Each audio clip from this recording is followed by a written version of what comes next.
Dette akvariet du hadde lyst til å ha hjemme. Ja. Liksom de fiskene.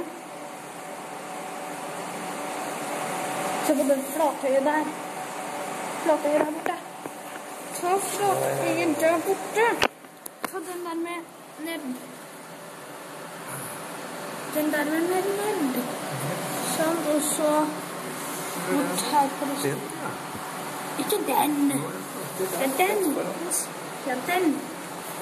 Det var en helt lik en der borte. Se på den, en hai. Den er rett mot oss. Rett mot oss.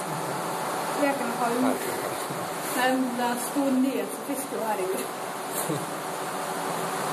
Den der er størst.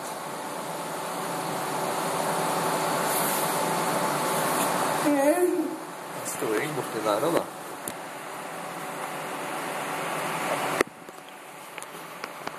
Oi, pappa, se over her. La meg vise deg noe veldig, veldig pent.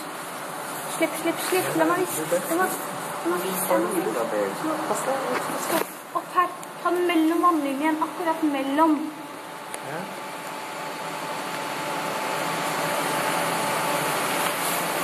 Og så kan du vise at endene er veldig, veldig lite her, men der nede så er det masse.